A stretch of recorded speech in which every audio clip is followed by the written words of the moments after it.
Hello guys, welcome to BEd study with Nitika.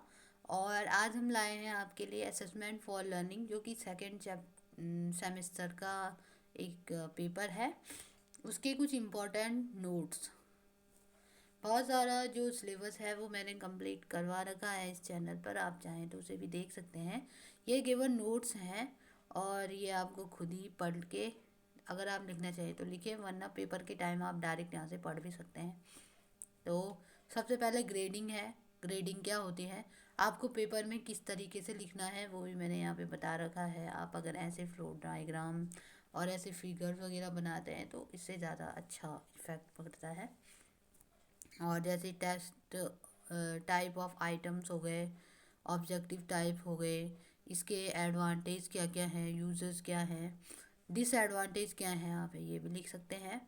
और short answer type हो गए, इनके क्या यूज़ हैं, क्या एडवांटेज हैं। फिर ऐसे टाइप आता है, उसके कैरेक्टरिस्टिक, एडवांटेज और डिसएडवांटेज। फिर एक ज़्यादातर वैसे ये क्वेश्चन आता नहीं है क्वालिटेटिव और क्वांटिटेटिव, पर किसी प्रीवियस ईयर पेपर में मैंने देखा था, तो यहाँ पे मुझे जितना मिला मैटर मैंने वही लिखा हुआ है, तो अभी आप देख सकते हैं। और नेक्स्ट है क्यूमुलेटिव रिकॉर्ड्स। ये बहुत इंपॉर्टेंट है, आता है पेपर में। तो ये है क्यूमुलेटिव रिकॉर्ड के बारे में। रिकॉर्ड, CR का मतलब क्यूमुलेटिव रिकॉर्ड, और ये भी आप ऐसे फ्लो डायग्राम करके दिखा सकते हैं। उसके बाद है एनेक्डोटल रिकॉर्ड। एनेक्डोटल रिकॉर्ड में भी कैरेक्टरिस्टिक और इसके बारे में मैंने अंडरलाइन कर रखा है, तो आप लिख सकते हैं इसकी क्या इंपॉर्टेंस है, क्या एडवांटेज है, क्या डिसएडवांटेज है।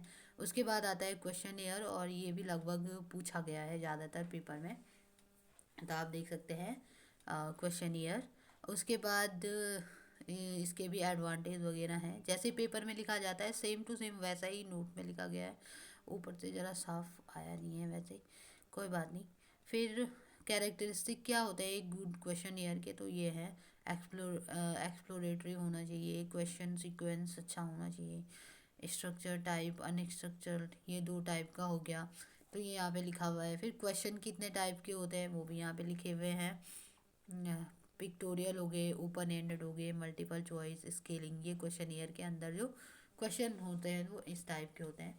उसके बाद आता है स्टैटिक्स का क्या रोल है, तो ये भी 2-3 बार मैंने प्रीवियस ईयर में देखा, क्वेश्चन में पूछा गया है स्टैटिक्स का क्या रोल है, और ये बहुत इंपॉर्टेंट है। और आई थिंक इस बार भी ये पेपर में आया था। मैंने प्रीवियस ईयर जो अभी के पेपर हैं वो भी अपलोड कर दिए हैं, तो आप उसमें जाकर के मैच कर सकते हैं। तो सबसे पहले स्टैटिक्स होती क्या है वो यहाँ पर लिखा हुआ है। उसके बाद स्टैटिक्स हमारी हेल्प कैसे करती है, इंपॉर्टेंस क्या है स्टैटिक्स की, वो लिखे है। ग्राफिकल रिप्रेजेंटेशन पिछली बार भी पूछा गया था और इस बार भी पूछा गया, तो ये भी मैंने इसमें नोट्स बना रखे हैं, ये आप देख सकते हैं क्या होता है ग्राफिकल रिप्रेजेंटेशन। यहाँ पे बनाया हुआ है एक शॉर्ट सा डायग्राम, इसके अंदर इसको मैंने कुछ मैच करके नहीं बनाया है ये ग्राफ वगैरह, ये केवल रिप्रेजेंटेशन के लिए है कि कैसे होते हैं ग्राफ। और नेक्स्ट है मेरिट। मेरिट क्या होती है ग्राफिकल रिप्रेजेंटेशन की, वो यहाँ पे लिखा हुआ है। और उसके बाद एक आता है काइंड ऑफ टेस्ट, तो ये काइंड ऑफ टेस्ट आप यहाँ पर देख लीजिए कितने टाइप के होते हैं और उनको मैंने डिफाइन किया हुआ है। नेक्स्ट है कि वेरिएबिलिटी, ये भी अक्सर पूछा गया है पेपर में, तो आप ये भी देख सकते हैं। उसके बाद है वेरिएबिलिटी, स्टैंडर्ड डेविएशन क्या होता है ये भी, और सेंट्रल टेंडेंसी भी लगभग पूछी जाती है, तो उसमें क्या क्या है, ये जो फार्मूले हैं वो यहाँ पर लिखे गए हैं। यही फार्मूले मैंने यहाँ पर भी लिखे थे। मीन का क्या होता है और मीडियन का क्या होता है, मोड का क्या होता है, ये फार्मूला मैंने यहाँ पे बताया हुआ है, तो आप यहाँ से लिख सकते हैं। Thank you. अगर आपको कुछ समझ आता हो तो कमेंट करके बताएं, और लाइक शेयर सब्सक्राइब करें। Thank you.